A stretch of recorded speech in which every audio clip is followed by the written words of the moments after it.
is This Dungeon episode number 26. I feel like last week was 26 too. I hope we're not mistaken. No.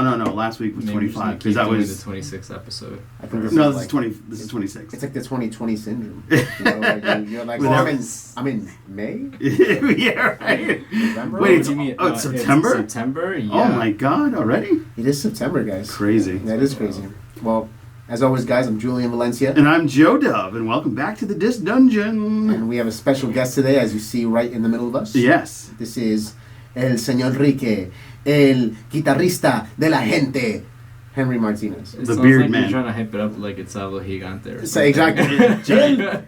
La guitarra de la gente. Oh man, yeah, that's me. Well, welcome. I'm Thanks. very excited to have you because you are a maestro behind the scenes of Adios.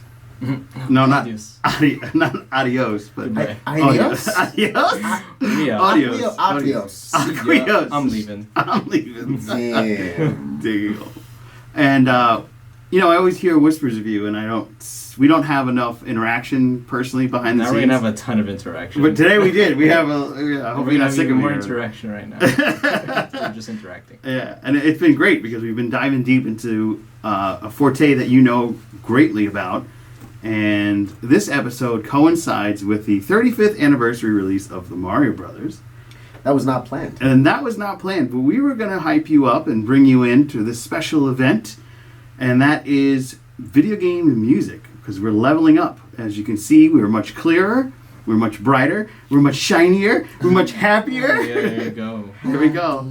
Happy. I'm so happy. My stats are maxed out. Yeah, I'm over 9,000 right now. It's so exciting. You see, where's the lie? So first of all, we're going to start off with Let Me Put You On. Yeah, as always, this is codename Limpoyo. You just pissed off. And he's, What? And we're always He's just gonna delete it. We're always here to piss off Joe. I wasn't. I'm a big brother. I made sure to say the whole thing, and it was funny because I almost said Limpoyo too. Because our first section, let me put you Guys, so on. last week we put you on to a couple of different things. So we're actually saving those for next week's episode. Yes. Because of levels, we've decided to focus this week on music soundtracks from video games, from your classic video games, from some obscure ones you may not have heard. We really delve into a couple of them right before this beautiful broadcast that we're doing now. This week I put you on to Age of Empires, Rise of Rome soundtrack. And it's a wondrous world to go back in time into all the way back into the 1990s. And I got to tell you, it was so much fun listening to that soundtrack. And I never played that game, so this was a total, complete surprise to me. I didn't know what to expect, and I'm very adverse to I'm not adverse to Midi scores because I absolutely love some of the greatest Midis ever, like Shining Force, like it's Shining Force 1, as a matter of fact.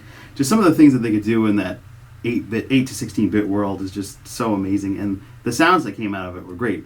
Some of the music would sound like, is this the... Because I didn't play the game, so I had to ask you, is this when the Egyptians attacked? Is this... I'm like picturing it in my head. Something's going down. Yeah, something's going down now, because this music... And it's so fitting. Like, it blends perfectly with the soundscape and landscape that you're building up around you in the Age of Rome. Yeah. And, there's sections where it's like harpsichord, because that came out then. Yeah, sure. Yeah, the actual armies were Rome, Greece, the Persians. Oh, okay. So that's the Egyptians, probably. Egyptians, and then something with the A. Ottoman Turks? No, that's way the later. Ottoman Empire was in it too. It wasn't called the Ottoman. That's later. No, it's probably the Visigoths. There was I would say like maybe 6 or 8 in total. Usually in Rise of Rome you played with the Roman Empire, right? The Persian Empire, and the Egyptian Empire, yeah. and Greek. The Greek, exactly. Yeah. Those were the 4 main ones. And by the way, I only played the trial version. Oh, you never played that? No way! That's it. I would just always, because I was just a little kid, I would always play the trial version. Wow. And then I would, and then online, you only needed the trial version to play online. Oh. So you got away with it. So exactly. So nice. we were like, let's freak it was out. a full game. And it was. That's all you needed. No, but all we needed was just to play, because it was like a big body of water in the middle, and then on the outside you had 4 different countries.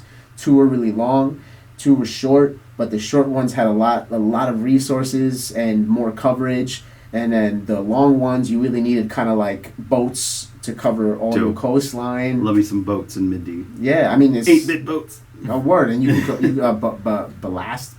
Bastians, something like that, with the ships Bastillions that shot the Yeah. So anyways, it was dope, man, and I loved history at that point in life too. Yeah, I mean, there was a lot to learn from those things. Some people get a full historical education through video games, and though may it not be accurate, it's still pretty interesting, and sometimes it forces people to actually search it and research it and learn it. And that's great. Exactly. Like, why did the Romans have these type of boats? Yeah, and then the other ones didn't. Yeah, like what happened? And Persians used elephants. Oh, that was the thing. You used the Persians to get the elephants. Oh, that makes sense. Yeah. But the Romans had the wall. The what is it again? Bastillia. The Bastillas. Yeah. They were so good. They were so powerful. So that was the best defense against the elephants. Oh wow. But the elephants, in turn, if you had a little more, if you kind of outnumbered them a little bit, you would just wreck house. Yeah, because you would get close enough where they couldn't do shit anymore. Gotcha. So is this like a very elaborate rock, paper, scissors? Basically. In every scenario is rock, paper, scissors between whatever, your Pokemon and his Pokemon, or, your fighter and his fighter. Like, it didn't matter. Fuck yeah. Oh, man. It's the same concept, I guess. I'm also fascinating that you played this game. Right, because I don't. Yeah. I don't. Like, out of all games, Julian played Age of Empire. Well, that was my... We're going to talk about this more in Music Saved My Life. Let's get your... So your verdict. I put you... Oh, man, this was dope. I definitely give it an 8 because, like, I throw myself back in time because I grew up in the age of Mega Man 2 and Super Mario Brothers 1 on the Nintendo. So, for me, that MIDI early sound from video games graduating from, like, Pong and Atari was amazing, and it's just held on to that sound and just put a fluid of flashbacks in my head that were all positive and happy reminiscence. And then it still managed to put me into the ideal of being in Rome at that time, worrying about Persians invading, or the Visigoths or somebody like that just coming in. So everything fits so well. So I like I said, I give it a 9 because it fits the game. It made me want to listen to more. It made me actually want to try to pick up the game. But until you started telling me you have to build your wall, and I was like, oh, build a wall. Yeah. A little joke there. Okay. All right, so I put you on to and one of my childhood favorite games. It was from the PS2, and this is the graduation from Midi into more of an actual music core. It was composed music. And what did you think from the soundtrack to Final Fantasy X? I got one question to ask you before I dive into it. Okay. Was Final Fantasy X the one that had the card game? Oh. No, or like the little games that you would play where you would have to, like the cards had little monsters on them. I mean, this was a version of Final Fantasy, but there's this Final Fantasy where there's card games and there's a little. They always have like mini quests. It wasn't 10. I don't think it was 10. Okay. I didn't dive into the mini quests because they had to do the blitz ball. I had to like build the blitz ball up. That was like the mini quest of soccer, underwater soccer. All right, so like something you guys have to understand, you as the audience, is that I don't play video games. You know what I mean? It's not that I don't like them. I love watching my friends play them. Sometimes I'll get like hyped up and play some competitive FIFA game or some type of that, some game of that manner. But I don't really play games, and like Henry said, it's weird that I was playing Age of Empires. Final Fantasy, I had PS2. I had a game. I don't know what version it was, but I remember me only really liking the card game, the mini game in the game, and literally going back to the same spot just to keep playing the game. Yeah, I know Suikoden had a card game too. There was another game from PS2, and it's another great game, Suikoden. That's another good soundtrack too. But that we'll talk about at a later date. And they had a card game, and they had they had CeeLo. You know CeeLo, the dice game? Yeah. They had a version of CeeLo in that game, which is really cool to like go in the game and then play CeeLo. Dude, but the music, man, like the first 4 songs, especially the rock metal song that hit, Otherworld, they all hit really hard in their own way. So that right off the bat, I mean, there's no vocals, right? There's no singing on most of them. Most of them, yeah. On like most of them, nothing. right? Yeah. So that would brings it from a 10 to a 9 for me, but the music is like a 20, bro. Like no.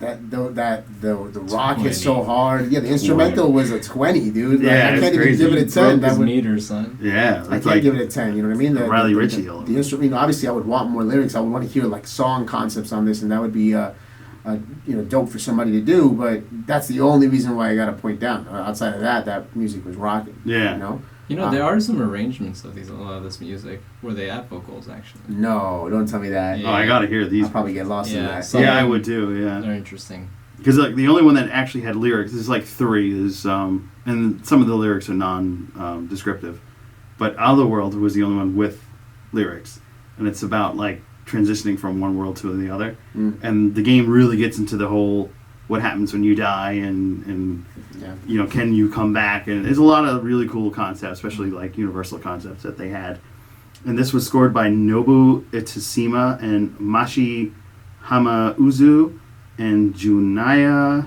Nakano. Can you look up who composed Age of Empires? Sure, absolutely. I don't even know. Age of Empires was done by... I just have so many guesses already. What, like, I feel like it's somebody Middle Eastern. Yeah, it seems like it. Dude, it's probably just like some one dude with the most random and generic name. And I'm ready for it. Stephen Rippey. Oh my god, what? Stephen Rippey. So is that kind of like John Adams, like the Indian who has like the John Adams name? Maybe, but he did a lot of the Age of Empires. He's like, totally... Dude, He's a white man. Yeah, He's a white dude. he's Caucasian. Okay. White dude was going in. Yeah, he was. He's 45, He's from right? Texas. Texas. And he does some film music Wow. too. Yeah. See, that's a Tricks of the Keys right there. Yeah, there you go. He himself. He himself is the trick. Oh my God, so this is like an Egyptian guy. Yeah, that's my... Nope, he's Caucasian. No, he's just some dude. One of our I feel like the best one of the best sections in this episode that we're gonna have is this one. Is Music Saved My Life, because I know that this Final Fantasy X in particular was something that you had a connection with. A deep connection. Yeah, you were telling me about Yeah, that. like, all right, so I talk a lot about my family in the show, specifically like the great trinity of music influences in my life: my mom, my aunt, my uncle. But this particular game brought me closer to my grandmother.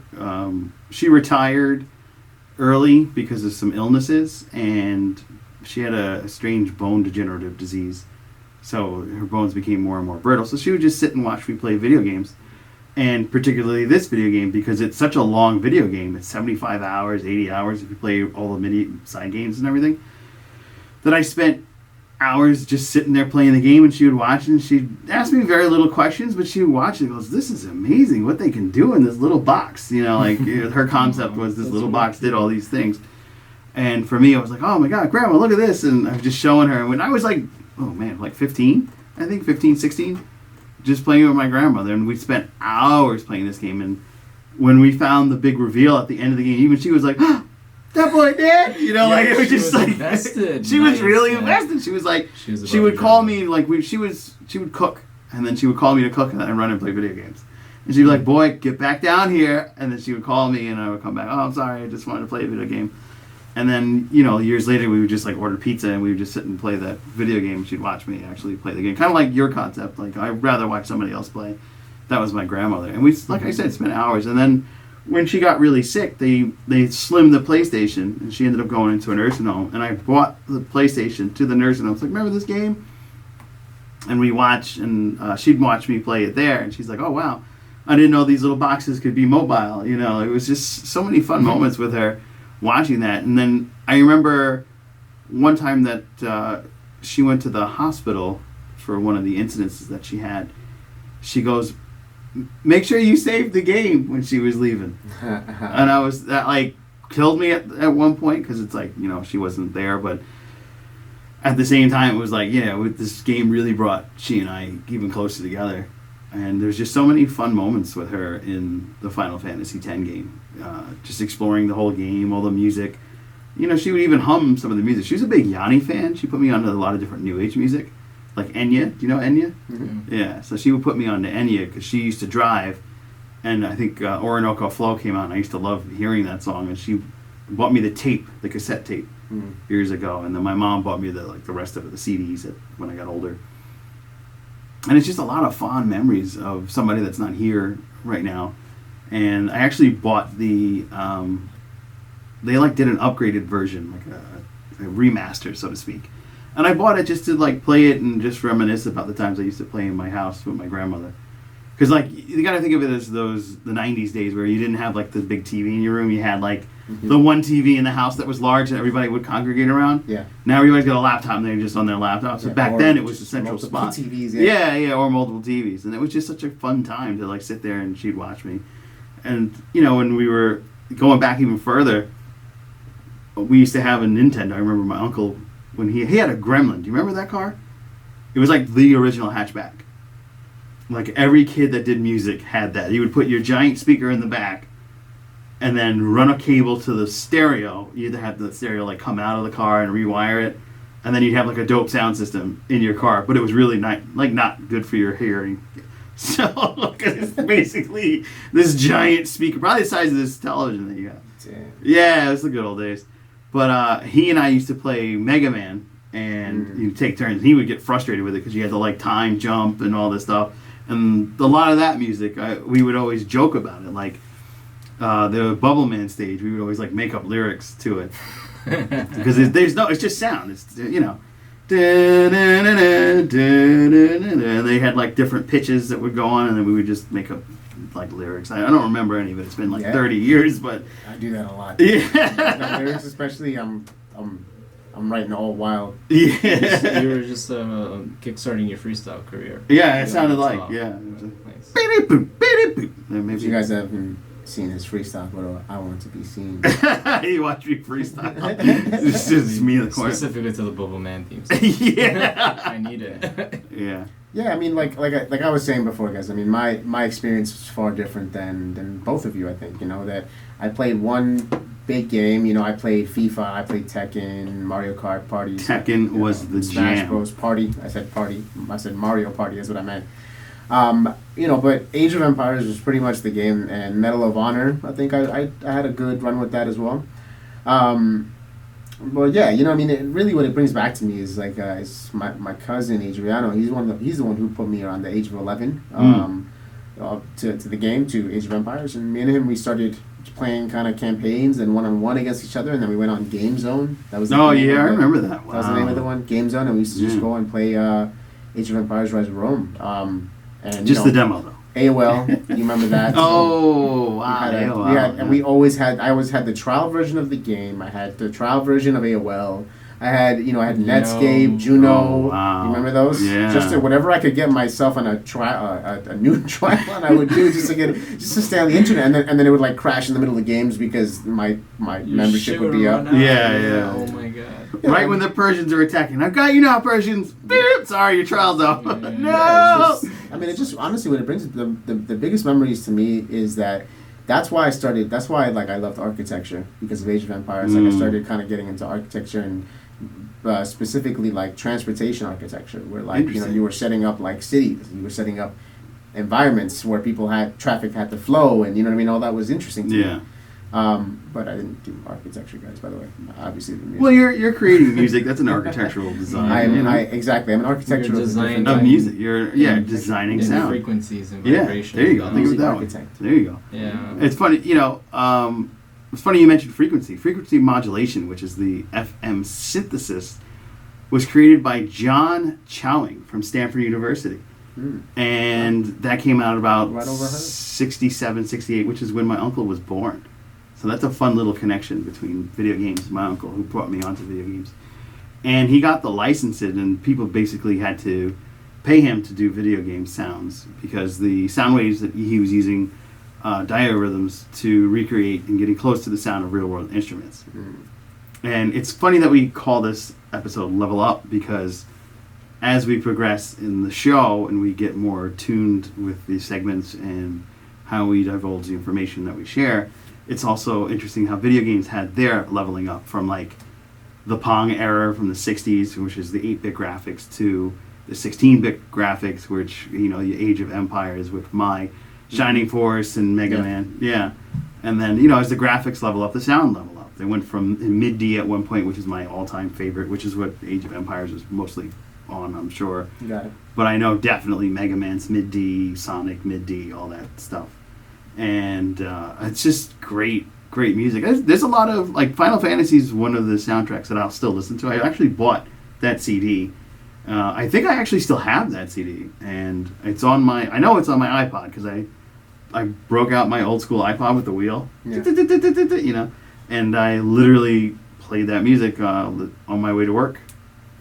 Yeah, what's fascinating to me about 8-bit, 16-bit, 30, maybe some, because 30, by the time you got to 32-bit and 64-bit, it was on. Yeah. But like with 8-bit and 16-bit, you know, just the creativity behind having this box with very few tools and making iconic masterpieces, you know what I mean, that people recreate over and over again, you know? Yeah. It's kind of like, you know, I think about the concept behind the way you thought about music back then as opposed to you do now, and we do that a lot here at Audios. You know, our behind the beat section is usually where we introduce the special guests, and we'll reintroduce Henry in a second. Let me finish this thought. Hold up. You know what I mean? So just, yeah, you know, it's just, I have this fascination, and I'll talk more about this in Tricks of the Keys, because it's kind of like, it kind of plays into this concept of you think it's done one way, but then there's so many other factors that go into play. Guys, let me stop. Give it time. Henry Martinez, Welcome to the show. co-founder of Audios. The pillar, the faith. We met at City College of New York. You guys are from New York. You guys know this. We met doing music, essentially. He was playing the keys, and I came up to him. And He's Tricks of the Keys. And I started singing. Hey, exactly. Yeah, the original. yeah, the original, Of yeah. the keys. It was I think it was... It was guitar. It was guitar? It was at the All right, quad. so then the Still time keys that involved, sticks though. in my head the most is when you were out in the piano. You were out in the lawn in front of... what was the music building called? Oh, Shepherd Hall. Shepherd Hall, in front of Shepherd Yeah. Hall, across the street from Shepherd Hall, right? Yeah, in the You quad. know, in the quad, exactly. You were sitting there, you had your piano out, and you were playing Jason Mraz song. Oh, Yeah. look at that. And, Back to a couple episodes ago. And I knew it, and I came over and started singing it with you. And that may have not been the first time, but it was probably the first time that, like the biggest memory that I have. How long ago was this now? 2008. Yeah. Mad long. Mad long. Fall of 2008.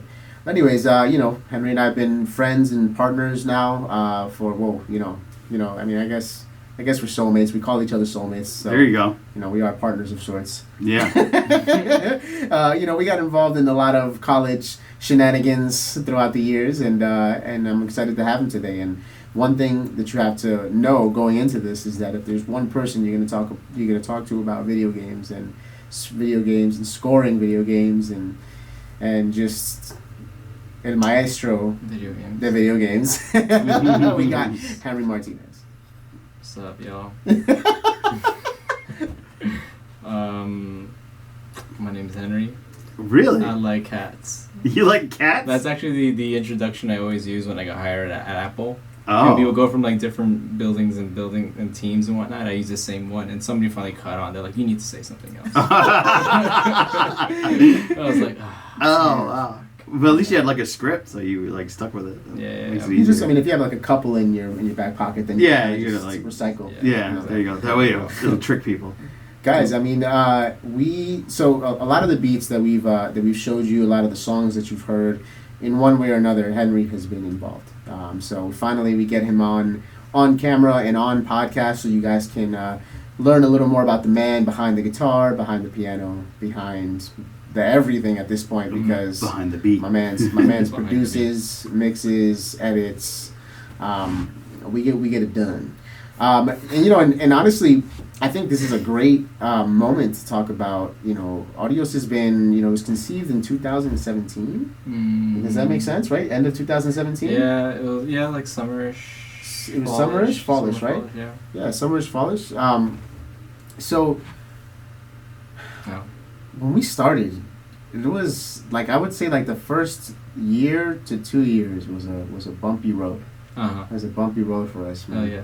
You know, we realized that there was so much to learn outside of music. You know, just how to run a business, how to manage a team, how to communicate to each other. You know, what everybody needs to be. You know, setting up your partners, because we're missing Joel.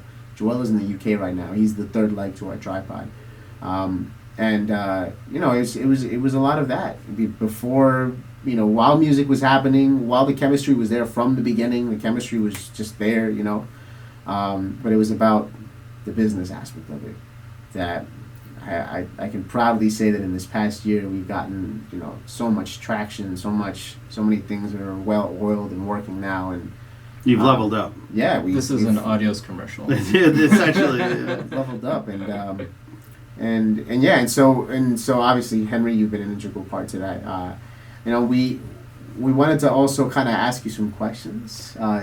Joe, do you have any questions? I always have a couple questions. Yeah, you always have a couple questions. I love answering. So, like, all right, how did the video game, specifically video game music, influence your music that you work on, like your beats and? I think. I don't want to steer too close. It's fine. If I were to say succinctly, I think that video game music generally is very direct. Mm-hmm. Like, there's a point to all of the music. Mm-hmm. You know, it does a thing. It's supposed to like serve a thing. Mm-hmm. It's supposed to do a thing. Whatever it is, it's like whether it's to hype you up or to bring you down or whatever mood or color it's trying. It's a mood setter. Yeah. Yeah. So like a lot of my music, I think about it that way too. Like very very similarly, like things need to have functions and they exist because because it sounds pretty, but mostly because I want to elicit something. Something needs to come out of that moment. Or moments, so that's probably like how it directly has in a very nerdy way of describing it all. The white nerdy. So Henry, what were your favorite video games growing up, and then what do you still play now? Favorite video games growing up. 1080 snowboarding was pretty dope. Ooh, I love the snowboarding games. Yeah. Wave Race 64 was fire. I never had a PlayStation, and I loved playing Metal Gear Solid at my cousin's house, though. That was pretty fire.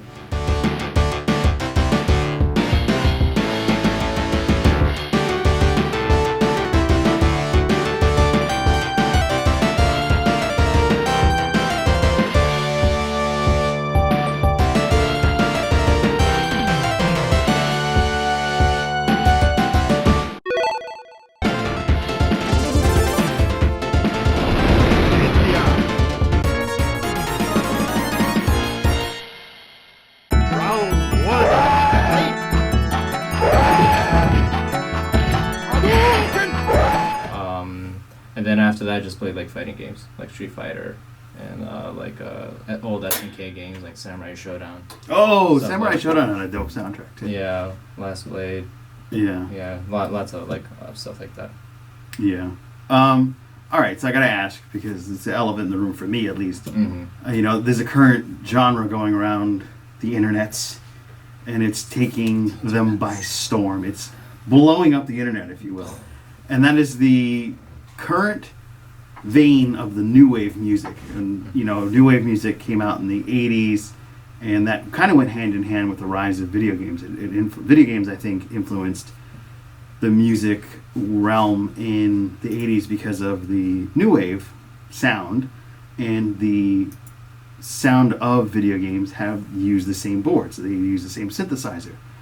So there's this new music called synth pop, which is extremely based around the video game world, especially with bands like Power Glove and Sword of Evil and FM85 or FM84, excuse me, and Gunship. Gunship kind of focuses mainly around movies from the 80s, whereas the earlier aforementioned bands focus mainly on video games, hence Power Glove.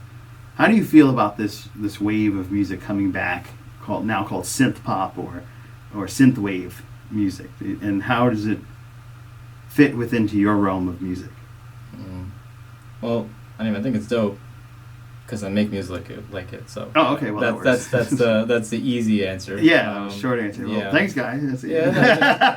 I'm out. Just don't you? Yeah, no. But I think there's a sense of, like, I mean, when I listen to stuff like that, I really always enjoy that kind of like warm analog sound, you know, and that's just like old tech stuff, you know, like so I feel it's a little bit it feels like nostalgic, you know, and not it's kind of got this vibe where it's, you know, it's chill and it's laid back, but it's like it's moving, it's uplifting, like and it has so many like moods and colors, you know. There's so much you can do with that type of music, and I need my memory might be like making stuff up here, but I think it was kind of based on a meme actually, where there's something like where they're using like old like Greco like sculptures and stuff and putting them in like sort of like 3D rooms and like with different like colors and whatnot, and things just started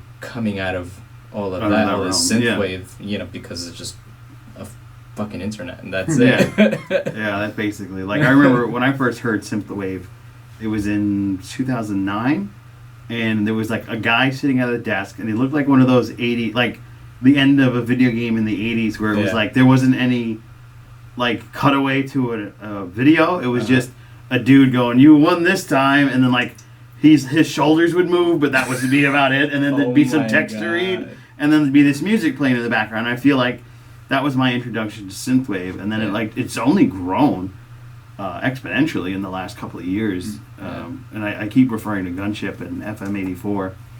Have you heard them before, or?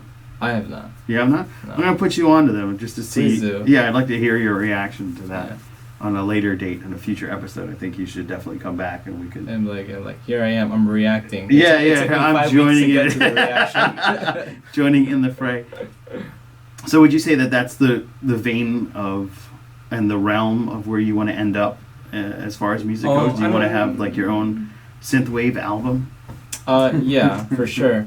Yeah? I think it's more a matter of just exploring it, you know. Okay. As with all music. Like it's just like I was thinking about it like, just like as a person who makes music, you just try and make music that's interesting. Right. And that moves with time, right? So this could be interesting now and then fuck this shit, you know. Like a month later. Know, I'm gonna go make like fucking, you know, Gregorian chant music only for the next 5 years. Let's Yay, fucking go. Enigma returns. Yo. That'd be great. I mean, I'd be looking for... Either way, I'm super excited to see what you come up with, because I've been following you on the TikToks. The older people say. On the Tiki-Takis. And I'm hearing and I'm watching you put these little clips together and have it all come together, and then you go, now I'm going to add Zelda. Like, it's just... it's so fun to see these things, like, come into fruition and develop, even though it's only in little tidbits, so... Yeah, if you want to see more of this, go to @Henry Martinez Music on Instagram. You'll see on everything, actually. On everything. Yeah, that's smart. Everything's the same. Snapchat too? I don't use Snap. Yeah, that's one of like personal things. That's where it's like personal memes to people. Yeah. Private memes. Yeah, right. Exactly. I'm your private memester. Yes, I send hentai to people. Oh, there we go. That's like octopuses thrusting orifices.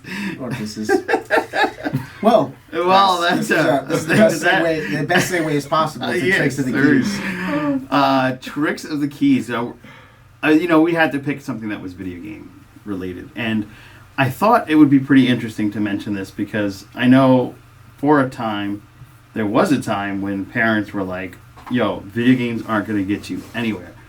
And for every parent that said that, I say, hey, you're wrong, because there is a man named Christopher Tin who holds two distinctions.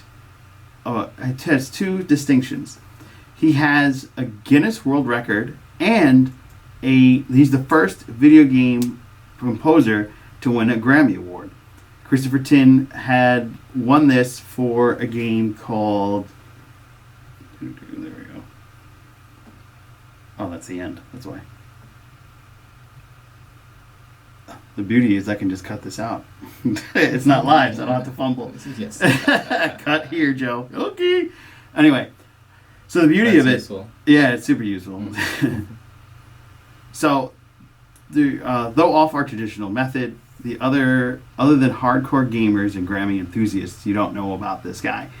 And Christopher Tin holds the major two distinctions of being the Guinness World Record winner and 53rd Grammy Award winner for a song he did from Civilization 4 called Baba Yetu.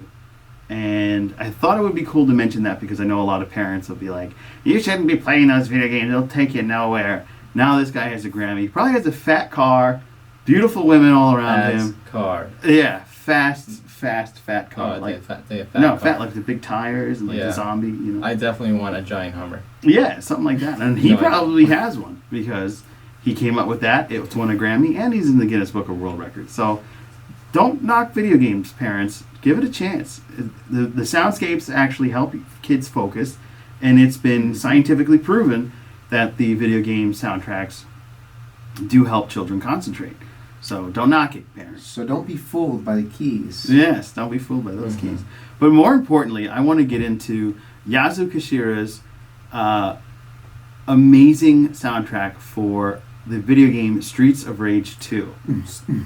Now, so as you hear in the background, Julian's doing the great soundtrack, because when you hear the Streets of Rage 2 soundtrack, you're going to say, oh, this is Dance Dance Revolution, right? This is like a dancing video game?